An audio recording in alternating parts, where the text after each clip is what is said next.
Goroimari হাঁচুৰিত AI UDF দলৰ বিশাল যোগদান সভা। এআই ইউডিএফ দলৰ দক্ষিণ কামৰূপ জিলা কমিটিৰ উদ্যোগত নৱগঠিত চমৰীয়া সমষ্টিৰ অন্তৰ্গত গৰৈমাৰী ব্লক এলেকাধীন হাঁচুৰি বজাৰত এআই ইউডিএফ দলৰ এক বিশাল যোগদান সভা অনুষ্ঠিত হয়। দক্ষিণ কামৰূপ জিলা এআই ইউডিএফৰ সভাপতি আছৰাফুদ্দিন আহমেদৰ সঞ্চালনাত অনুষ্ঠিত সাধাৰণ সভাৰ উদ্দেশ্য ব্যাখ্যা কৰে দক্ষিণ কামৰূপ জিলা এআই ইউডিএফ দলৰ সাধাৰণ সম্পাদক তথা অধিবক্তা বৰহান আলী আহমেদে। সভাত সম্বৰ্ধনা অনুষ্ঠানত পৰিচালনা কৰে ৰবিউল হুছেইন চাহাবে। সভাত আমছু নেতা ইমদাদ হুছেইনৰ নেতৃত্বত বৃহৎ সংখ্যক ভোটাৰে বিভিন্ন দলৰ পৰা আহি এআই ইউডিএফ দলত ৰাজহুৱাভাৱে যোগদান কৰে। উক্ত সভাত কেন্দ্ৰীয় সমিতিৰ সাধাৰণ সম্পাদক মকবুল হুছেইন, এআই ইউডিএফ দলৰ কেন্দ্ৰীয় কমিটিৰ উপসভাপতি তথা সোণাই সমষ্টিৰ বিধায়ক কৰিম উদ্দিন বৰভূঞা, কেন্দ্ৰীয় কমিটিৰ উপসভাপতি আৱাল মজিদ, এআই ইউডিএফ দলৰ কেন্দ্ৰীয় কমিটিৰ যুৱ মৰ্চাৰ সভাপতিও চেঙা সমষ্টিৰ বিধায়ক আছৰাফুল হুছেইন, সোণতলী টোপামাৰী জিলা পৰিষদৰ নৱনিৰ্বাচিত সদস্য দেলৱাৰ হাছিন, দক্ষিণ কামৰূপ জিলা কমিটিৰ তত্বাৱধায়কো কেন্দ্ৰীয় মহিলা মৰ্চাৰ সভানেত্ৰী অধিবক্তা হাছিনা আহমেদ প্ৰমুখ্যে বহুতো গণ্যমান্য ব্যক্তি সভাত উপস্থিত থাকে। গৰৈমাৰীৰ পৰা আব্দুল মতিনৰ ৰিপৰ্ট, টাইমছ অসম 24। আজি চমৰীয়া সমষ্টিত আমছু এবং কংগ্ৰেছৰ পৰা যি 1000+ কৰ্মী সমৰ্থক আমাৰ দলত যোগদান কৰিছে তেওঁলোকক আমি স্বাগতম জনাইছো। দলৰ নীতি আদৰ্শ মানি ৰাইজৰ হকে কাম কৰি যাব, দলৰ হকে কাম কৰি যাব আমি আশাবাদী। আৰু আজি মই স্পষ্টকে কৈছো 2026ত ইউডিএফৰ 20± বিধায়ক জিকিব আৰু এই ইউডিএফৰ 15-20 জন বিধায়ক প্ৰাৰ্থী দিছপুৰত গভৰ্ণমেণ্ট কোনো বহিব নোৱাৰিব। প্ৰাৰ্থী দিন ৰাইজৰ অধিক মানে চবতকৈ গ্ৰহণযোগ্য যিজন প্ৰাৰ্থী হওক সেইজনকে দিম।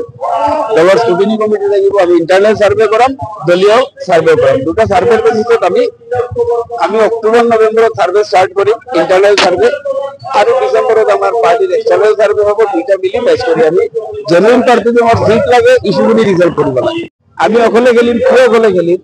আমি ইলেকশ্যন জিকাৰ পিছত চৰকাৰ বনোৱা আমাৰ মানুহখিনিৰ সমস্যা, আমাৰ নদী বান্ধেই হওক, আমাৰ মাটিৰ পাট্টাই হওক, আমাৰ এনআৰচি কমপ্লিট কৰাৰ এই মেজৰ 3টা ইস্যু লৈ আমি গভৰ্ণমেণ্টৰ লগত বাৰ্গেনিং কৰিম। আমাৰ মন্ত্ৰী নালাগে, উপমুখ্যমন্ত্ৰী নালাগে, দলীয় কোনো হেৰি নাই, কিন্তু সিদ্ধান্ত নাই অসমৰ 1,40,00,000 লাঞ্ছিত বঞ্চিত নিপীড়িত মানুহৰ সমস্যাখিনি আমি এইটোৱে আমাৰ এগ্ৰিমেণ্ট, এইটোৱে আমাৰ কণ্ডিশ্যন।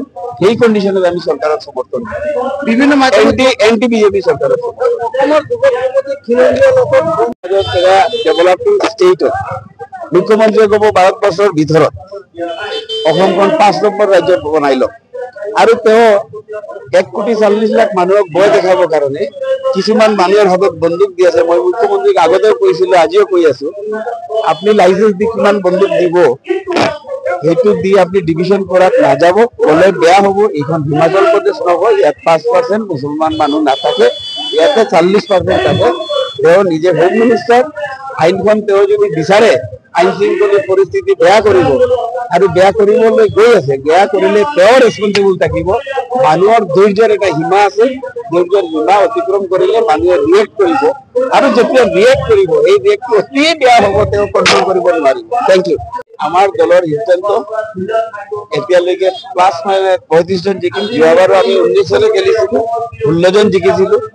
আমাৰ ট্ৰেক ৰেকৰ্ড সদায় এনেকে পাৰ্লিয়ামেণ্টত বেয়া হৈছে নেশ্যনেল ইছ্যুৰ কাৰণে, সেইখিনি আমি ৰেক্টিফাই কৰিছো। আমাৰ ভুলখিনি আমি নিজে সকলোখিনি পঢ়ি চিন্তন মন্থন কৰি সকলোখিনি আমি ৰেক্টিফিকেশ্যন কৰিছো। ৰাইজ আমাৰ লগত আহিছে, এতিয়া ৰাইজে আকৃষ্ট হৈ কৰ্ণাবদী নাজমল চাহাবৰ এডুকেশ্যন, কৰ্ণাবদী নাজমল চাহাবৰ হেল্থ কেয়াৰ, হজৰত কৰ্ণাবদী নাজমল চাহাবৰ গোটেই ছচাইটি এক কৰাৰ এডুকেশ্যনৰ জৰিয়তে আজি মুখ্যমন্ত্ৰী অৰুণোদয় দিয়ে।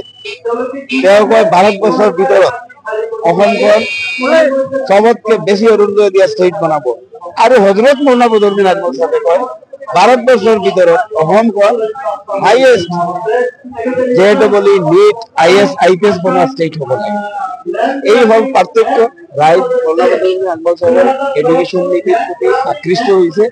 তেওঁ ছচাইটিখন ডিভিশ্যন কৰিব বিচাৰি আছে মুখ্যমন্ত্ৰীয়ে, আৰু আজমল চাহাবে শিক্ষাৰ জৰিয়তে সমাজখন এক কৰিব বিচাৰি আছে। সেইকাৰণে মানুহ লাহে লাহে, আৰু কংগ্ৰেছ সংখ্যালঘু অঞ্চলত ন মেন্স ল্যান্ডৰ নিচিনা হৈ গৈছে মানে ন মেন্স ল্যান্ডৰ অৱস্থা হৈছে না গড়কা না গাটকা উচ্ছেদ হৈছে গৌৰৱ ডাঙৰীয়া একো ক'ব নোৱাৰে তেওঁ গুৰকা উচ্ছেদ হলে ক'ব পাৰে মুছলমান উচ্ছেদ হলে তেওঁ ক'ব নাপায় কোনোবাই বেয়া পাই যাব ৰাজনীতিত ভাল পাওঁ বেয়া পাওঁ সঁচা কথা ক'ব লাগে তো আমি ৰাইজৰ আগত আহ্বান জনাইছো চমৰীয়াৰ পৰা আমাক বিধায়ক দিয়ক তেতিয়া আমাৰ 20 নম্বৰ বিধায়কজন 19 নম্বৰ বিধায়কজন 20 জনৰ ভিতৰত 20 জন জিকিম বুলি আমি টাৰ্গেট লৈ খেলি আছো তাৰ ভিতৰত চমৰীয়াৰ বিধায়ক থাকিব বুলি আমি আশাবাদী